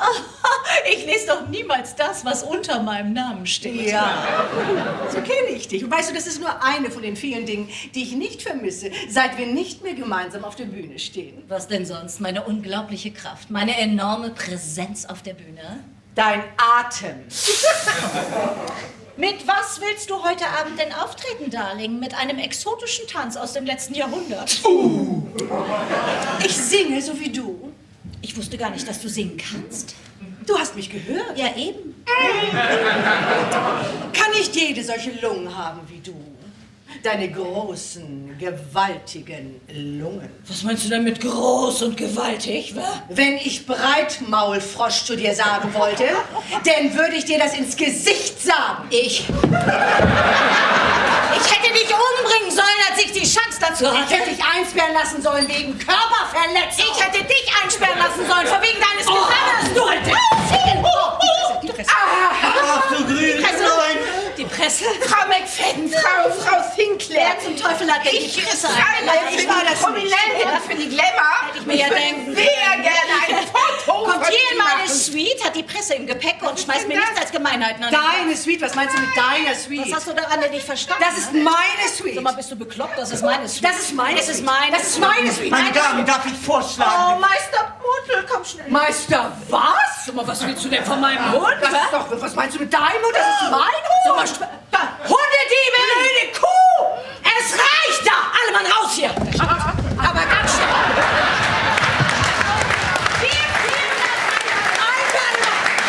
Raus! Alle! Oh, Claudia. Super. Raus!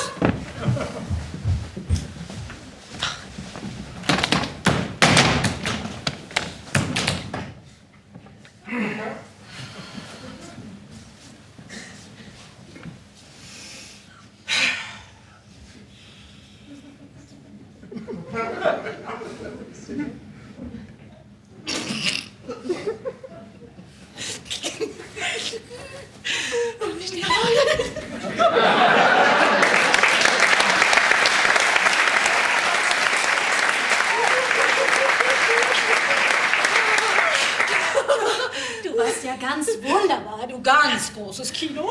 Nein, du warst großartig. Aber du warst fantastisch, wirklich. Dieses Timing und das gesamte Arrangement. Und meine liebe Anke, du warst einfach perfekt. Nee, Kaya, du warst perfekt. Na schön. Dann waren wir alle beide perfekt. Sag mal, wie hast du es bloß angestellt, auch hier in diese Suite zu kommen? Ich bin einfach reingegangen.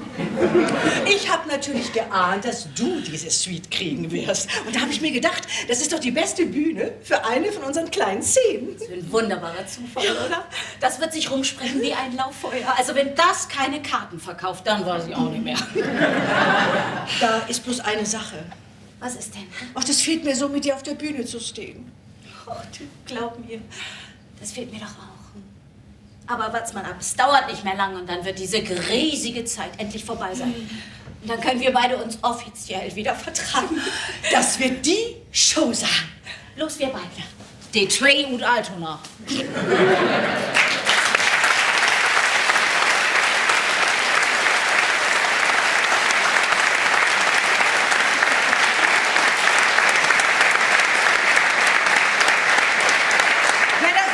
Der Dance von Elfstrand. Mit Glanz und Gloria.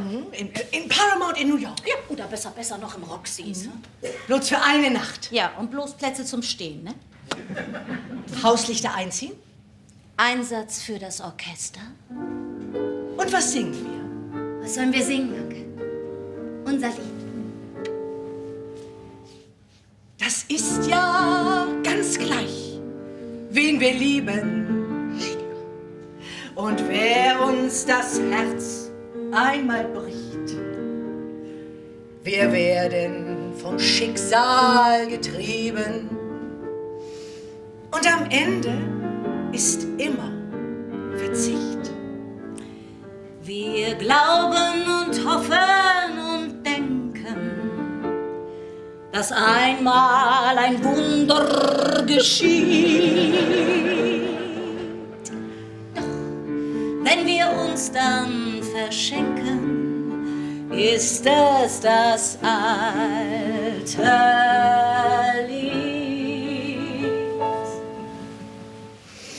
Nur nicht Aus Liebe weinen, es gibt auf Erden nicht nur den einen, es gibt so viele auf dieser Welt. Ich liebe jeden, der mir gefällt, und darum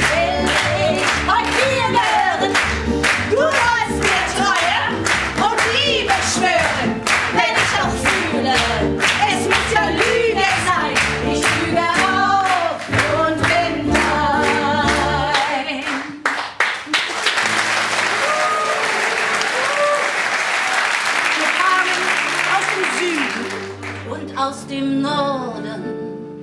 Mit Herzen so fremd und so stumm. So bin ich wie deine geworden. Und ich kann dir gar nicht sagen, warum. Doch als ich mich an dich verlor, Hab ich eines anderen gedacht. So ward die Lüge geboren, schon in der ersten Nacht. nur nicht Aus Liebe weinen, es gibt auf Erden nicht nur den einen, es gibt so viele auf dieser Welt. Ich liebe jeden, der mir gefällt, und darum will ich heute dir gehören. Du sollst mir Treue und Liebe schwören, wenn ich auch fühle, es muss ja Lüge sein. Ich lüge auch und bin dein.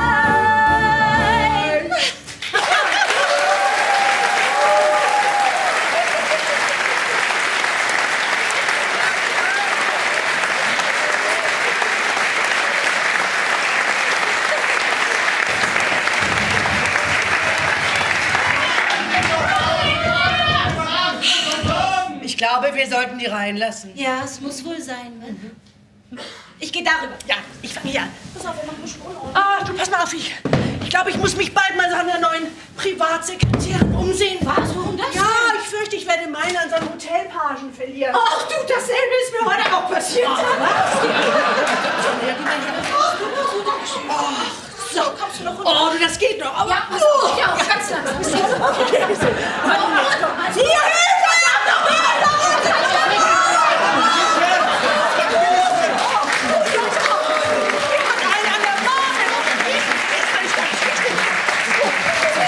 Wo ist die Reporterin? Wegen der müssen Sie sich keine Sorgen mehr machen. Ich habe sie aus dem Hotel rausschmeißen lassen. Ach, wie schade. Bitte was? Meine Herrschaften, bitte, bitte, bitte, bitte, ja? Ich habe in ein paar Stunden ein großes Konzert. Warum klären Sie das Ganze nicht? Nicht in Ihrer Suite? Ja, das tun wir ja gerade. Meine Damen, bitte, Frau Sinclair, wir haben eine andere Suite für Sie auf der anderen Seite des Hotels. Die Kapitän-Suite, ein Schmuckstück. Genauso Schmuck wie diese hier. Bitte lassen Sie sich da einquartieren. Also gut, Herr Dethardt. Detmold.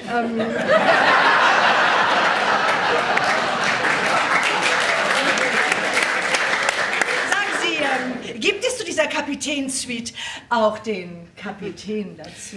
Wir werden sehen, was wir tun können. Wunderbar! Maike, mein Dear. Einen Augenblick noch, Frau Sinclair. Nun bin ich soweit. Maike! So hat die deren geheißen, mit der Fiete immer zusammen auf der Bühne stand. Otto! Ja, Otto. Ach nee, ja. Ja, das war ja richtig. Raus hier, los! Petersen? Ja, Frau McFadden. Schlafzimmer. Jawohl, Frau McFadden. Frau McFadden, ich will hoffen, das, was heute passiert ist, dieses Malheur, ich will hoffen, Sie denken jetzt nicht schlecht über das Grand Hotel 4 Ozeane. Ach, wissen Sie, Herr Dethardt. Dethardt, ja. Trotz all der Katastrophen war es doch ein sehr vergnüglicher Tag. Aber wo zum Teufel sind meine weißen Rosen, verdammt nochmal?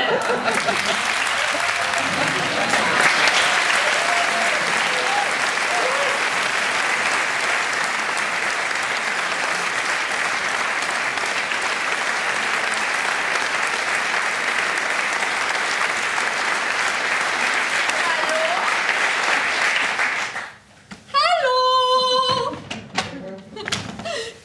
Frau McFadden! Ich habe hier ein kleines Lied, das wir zusammen singen können. Liebe Claudia!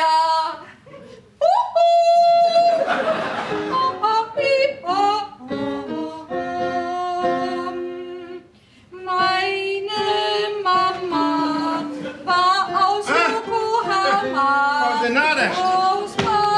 mir gedacht, dass Sie das sind. Darf ich mal? Eine